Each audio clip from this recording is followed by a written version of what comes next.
Optics department SSHN Sukkur. Welcome once again with new episode जिसमें हम जानेंगे छोटे दांत बड़ी तवज्जो, जिसके लिए हमारे साथ हैं डॉक्टर सादिया और हम आज उनसे जानेंगे कि बच्चों के दांतों की हिफाजत कैसे की जाए और वो क्यों ज़रूरी है। अस्सलाम वालेकुम डॉक्टर सादिया, कैसी हैं आप? बहुत बहुत शुक्रिया आपका, आप हमारे स्पेशल एपिसोड में आई, आपने हमें टाइम दिया। कैसी हैं आप? और आप पहले हम आपसे जानेंगे कि आप हमें अपनी क्वालिफ़िकेशन के बारे में बताएं और कुछ अपने बारे में बताएं। वालेकुम अस्सलाम।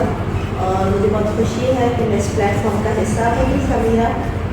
मेरा नाम डॉक्टर सादिया नज़ीर है और मेरा ताल्लुक़ हैदराबाद से है और मेरी ग्रेजुएशन जो है बैचलर्स इन डेंटल सर्जरी वो लम्स जामशोरों से है और मेरी पोस्ट ग्रेजुएशन भी लम्स जामशोरों से है FCPS। और अभी जो है मैं यहाँ चिल्ड्रन हॉस्पिटल सक्खर में as a critic dental surgeon काम कर रही हूँ। सेकेंडली मैं आपसे जानना चाहूँगी कि आपकी OPD टाइमिंग क्या है और बच्चों के पेरेंट्स आपसे कब कब रुजू कर सकते हैं? यहाँ चिल्ड्रन हॉस्पिटल सक्खर में मेरी OPD टाइमिंग जो है सुबह 8 से दोपहर 4 बजे तक है और पेरेंट्स और जो है किसी भी वक्त हमसे रुजू कर सकते हैं, उसमें ऐसा कुछ भी नहीं है। वैसे तो जो है हम अपॉइंटमेंट्स पर काम करते हैं, जैसे कंसल्टेशंस तो किसी भी वक्त आ सकते हैं। दर्द है, बच्चे को तकलीफ़ है, कुछ भी मसला है तो दे आर मोस्ट वेलकम और कोई भी टाइम उनके लिए नहीं है, वो किसी वक्त भी आ सकते हैं 8 to 4 में, तो हम उनको जो है ट्रीट कर देते हैं। अक्सर बच्चों में फिलिंग सलून केनाल और मज़ीद दूसरे प्रोसीजर की ज़रूरत पड़ती है, तो आप कुछ प्रोसीजर के बारे में बताएंगे? देखिए, हमारे पास जो कॉमन बच्चे आते हैं कंप्लेन के साथ, उसमें सबसे पहले डेंटल कैरीज आ जाती है। ठीक है, फिर बच्चों में कैरीज में अलग कैटेगरीज होती है, जैसे नर्सिंग बॉटल कैरीज जो फीडर की वजह से होती है, कॉमन जो हमारे पास आते हैं, तो उसमें बच्चों के सारे ऊपर वाले आगे वाले दांत खराब होते हैं, ब्लैक ब्लैक होते हैं और मदर से यही कहते हैं कि दांत आए ही नहीं, लेकिन वो दांत आते हैं, आकर ख़राब हो जाते हैं। हमारे पास अवेयरनेस नहीं है यहाँ पर एंटीरियर जहाँ हम रह रहे हैं सक्खर, इसके आसपास जो भी इलाके हैं कि बच्चों की ओरल हाइजीन कैसे मेंटेन की जाए। तो उस अवेयरनेस की वजह से पेरेंट्स को ये नहीं पता कि ब्रशिंग कब स्टार्ट की जाए और दांत आकर ख़राब हो जाते हैं, फिर ब्रशिंग स्टार्ट होती है हमारे पास। उसके बाद जो दांत हमारे पास आती है कैटेगरी, उसमें आते हैं रिटेन पैसेजेस की, मतलब दूध वाले दांत टूटते ही नहीं है और पक्के दांत आ गए हैं, तो उसमें पेरेंट्स आते हैं कि दांत की डबलिंग हो गई है, तो फिर हमें उसमें फिर वो निकालने पड़ते हैं। उसके बाद जो होता है हमारे पास पेन, स्वेलिंग, बच्चे सूजन के साथ आते हैं, ज़्यादा मतलब मसला होता सीवियर कंडीशंस में चले जाते हैं, फिर आते हैं हमारे पास यहाँ पर बच्चे कॉमनली। और जो हमारे पास इसकी जो मेन कॉम्प्लिकेशन है, मतलब एक तो टाइम मैनेजमेंट, बच्चों में बहुत टाइम लगता है अडल्ट्स के मुकाबले में। जो प्रोसीजर आधे घंटे का होता है, बच्चों में 2-2 घंटे तक चला जाता है। उसके बाद कॉपरेशन लेवल बहुत मुश्किल है, हमें बहुत ज़्यादा काउंसलिंग करनी पड़ती है, पहले पेरेंट्स की सारा उनको समझाना पड़ता है, फिर बच्चों की काउंसलिंग करनी पड़ती है, फिर डेंटल चेयर पर बच्चों की काउंसलिंग करनी पड़ती है, क्योंकि बच्चे जो होते हैं ना वो ज़ाहिर बात है हम लोकल में करते हैं तो इंजेक्शन देख कर ही डर जाते हैं, तो हमें बहुत सब्र से काम लेना पड़ता है। तो हमारा मेन जो कॉम्प्लिकेशन है ना, ऑपरेशन के हिसाब से बहुत मतलब हमें टाइम लग जाता है, उसमें काउंसलिंग बहुत करनी पड़ती है।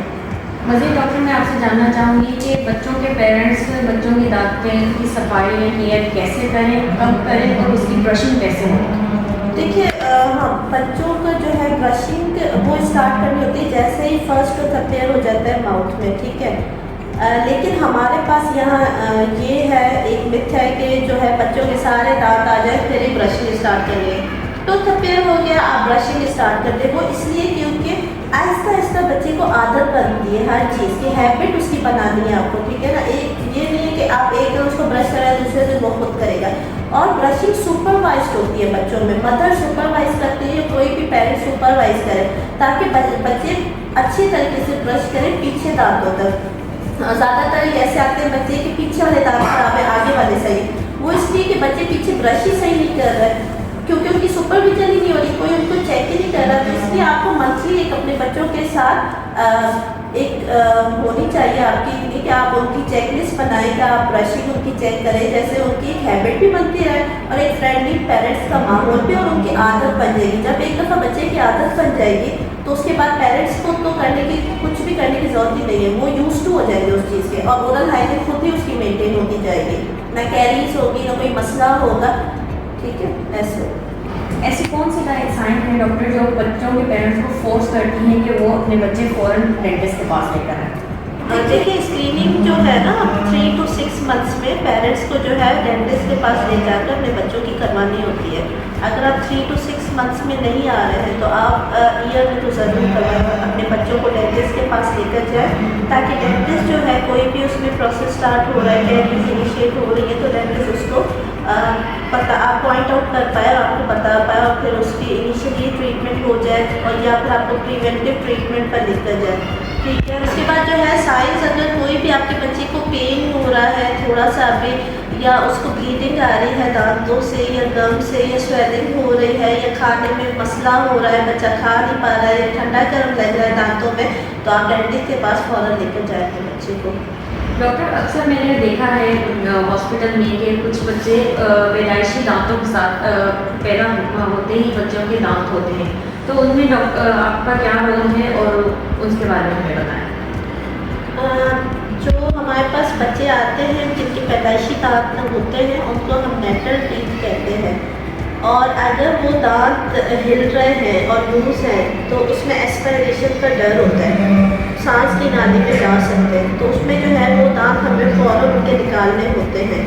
और यहाँ चिल्ड्रन हॉस्पिटल सक्खर में ऐसे मैंने 4 से 5 केसेस किए हैं जिसमें बच्चे हमारे पास आए हैं, 3 मंथ्स के बच्चे हैं, 2 मंथ्स के हैं, कुछ तो अभी डेज के भी आए हैं, तो उसमें फिर हमने उनकी एक्सट्रैक्शन की है दांतों की, और वो निकालना लाजमी होते हैं, नहीं तो फिर बच्चों के लिए जो है ना सांस की नाली में और फिर डेथ के जो होते हैं ना वो खतरा होता है।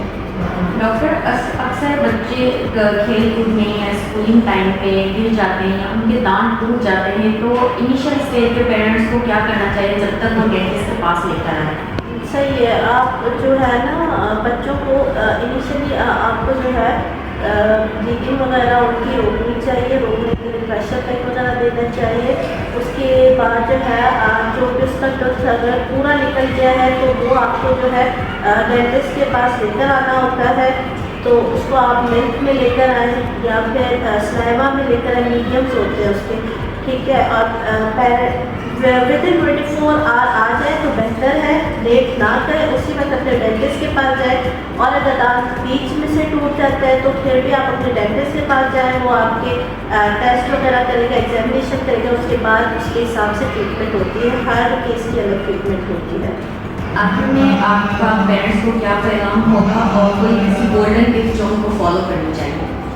पेरेंट्स को ये पैगाम है कि अपने बच्चों की सेहत का ख्याल रखें, उनकी दांतों की हिफाजत करें, क्योंकि ये एक ही अल्लाह पाक ने ऐसी नेमत दी है जो 2 दफ़ा आती है।